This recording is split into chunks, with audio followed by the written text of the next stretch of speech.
नमस्कार. सानी कलारंग, मी नीना बेगमपुरे. तुमचं माझ्या चॅनलमध्ये मनापासून स्वागत. बऱ्याच जणांचे खालती कॉमेंट्स आहेत की मॅडम माझं हाताला मुंग्या येतात, झिणझिण्या येतात किंवा मला खूप अचानक थकवा जाणवतो, ह्याच्यावर उपाय सांगा.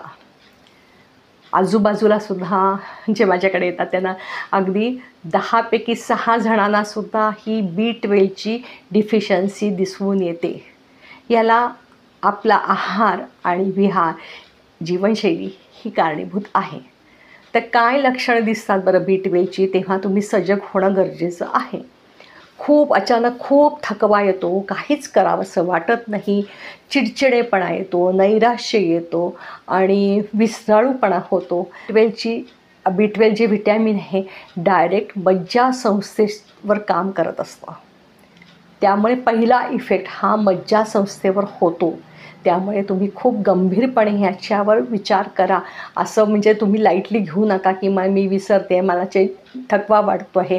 किंवा बरेच जणांचा मूड स्विंग होत असतो की अचानक छान वाटतं, अचानक एकदम नैराश्य येतं. तर असे जे आपल्या स्वभावातले जे असतात ना बदल होतात, हे सुद्धा तुम्ही निरीक्षण करा की आपल्याला असं होतं आहे का. तर हे याच्या मागे सुद्धा B12ची डिफिशन्सीच आहे. तसेच पोटाचे विकार बरं का. पोटाच्या विकारामध्ये सुद्धा तुम्हाला अचानक पोट दुखतं, भूक मंदावते, मळमळ होतं, उलट्या आल्यासारखं होतं. तर हे सुद्धा B12 डिफिशन्सीवरच, B12 ज्याच्याकडे डिफिशन्सी आहे त्यांना हे लक्षणं दिसून येतात. तसंच त्वचा जी आहे की नाही, ही अतिशय निस्तेज अशी दिसायला लागते. त्वचेवर सुद्धा याचा खूप परिणाम होतो. हातापायाला झिंझिण्यातात. काही जणांनी सांगितलं की आम्हाला मुंग्या येतात हातापायाला. तर ह्याकडे सुद्धा तुम्ही लक्ष द्या. कोणीही अगदी अजिबात ह्याच्यावर दुर्लक्ष करू नका, कारण ह्याला खूप गंभीर स्वरूप येऊ शकतं. मनाने औषधं घ्यायची नाही, तज्ज्ञ डॉक्टरकडे जा, सगळ्या तपासण्या व्यवस्थित करून घ्या. ते तुमची प्रत्येकाची तब्येत वेगळी असते. अगदी एका घरात एकच आहार घेत असला तरी प्रत्येकाची B12ची लेव्हल कमी जास्त येते, कारण प्रत्येकाचं शरीर हे वेगळं आहे. विटॅमिन ॲब्सॉर्ब करायची शक्ती पण प्रत्येकाची वेगळी आहे आणि ह्याला पचनसंस्था कारणीभूत असते.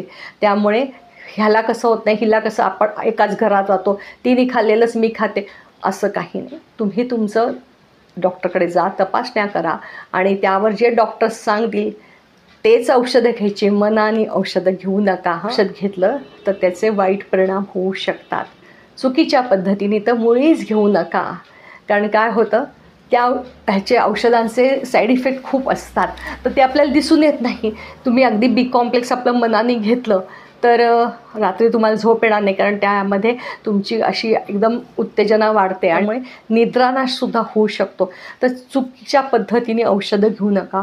डॉक्टर जी वेळ सांगतील त्याच वेळेत औषध घ्यायचं. किंवा तुमची लेव्हल अगदीच जर कमी असेल तर डॉक्टर तुम्हाला इंजेक्शनसुद्धा सुचवतील, तर ते ऐका बरं का. अजिबात त्याच्याकडे दुर्लक्ष करू नका.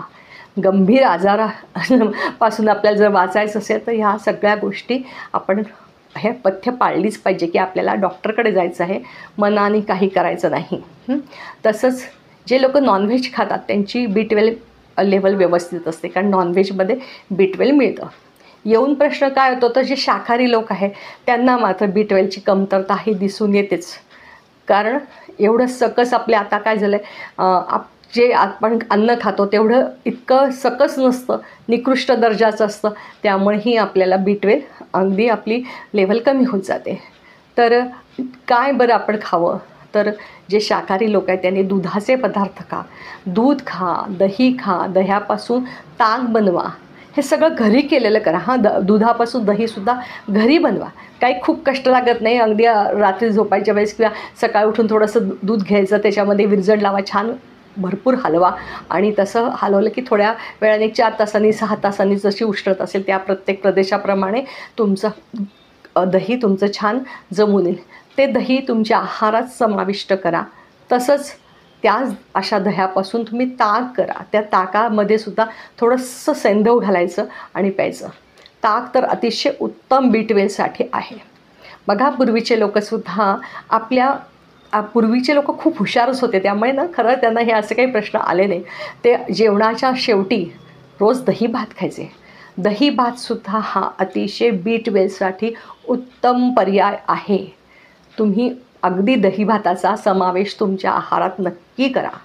तसंच पालक, भाज्यांमध्ये पालकसुद्धा तुम्हाला खूप छान B12 तुम्हाला ह्याच्यात पालकामध्ये सुद्धा भरपूर B12 आहेत.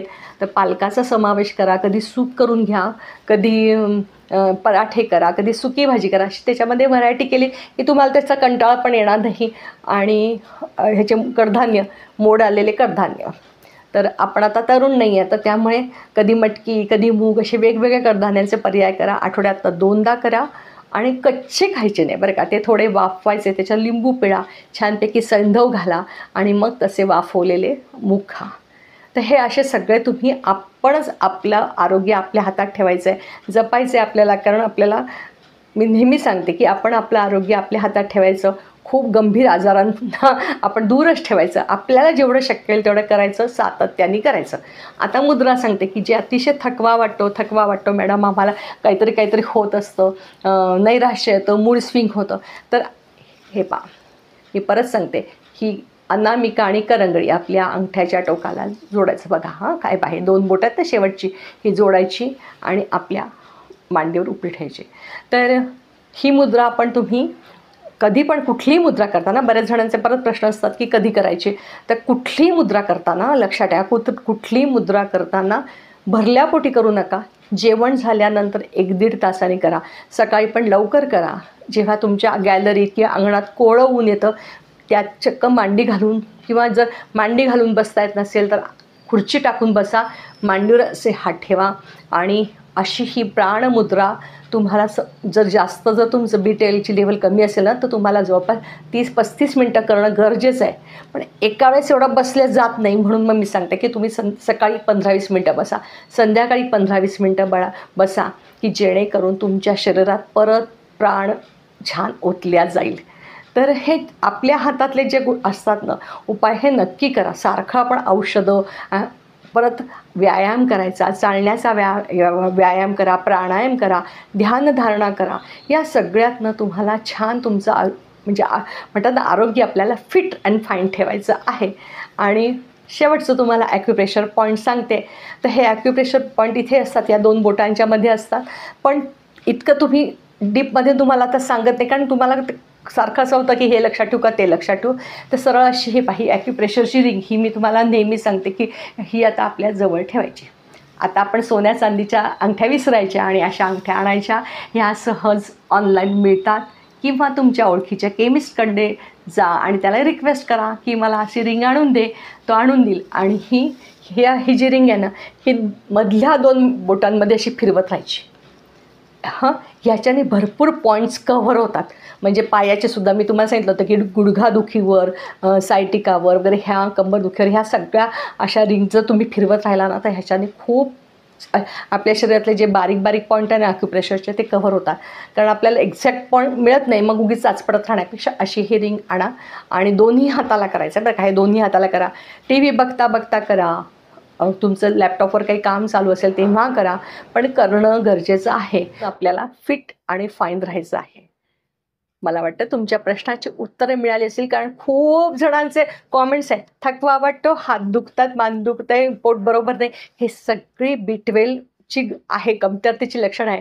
तरी त्यातून तुम्ही तुमच्या तज्ज्ञ डॉक्टरांचा सल्ला घ्या आणि योग्य निदान असं असेल तर हे तुमचे घरगुती मी जे सांगितले उपाय हे नक्की करा. ह्यानी अपाय काही होणार नाही. आणि डॉक्टरांनी जर औषधाचा डोस सांगितला आहे तो मात्र नक्की घ्या, न चुकवता घ्या. मला वाटतं तुमच्या प्रश्नाची तुम्हाला उत्तरे मिळाली आहे. व्हिडिओ आवडल्यास नक्की लाईक करा, शेअर करा, सबस्क्राईब करा. मनापासून धन्यवाद.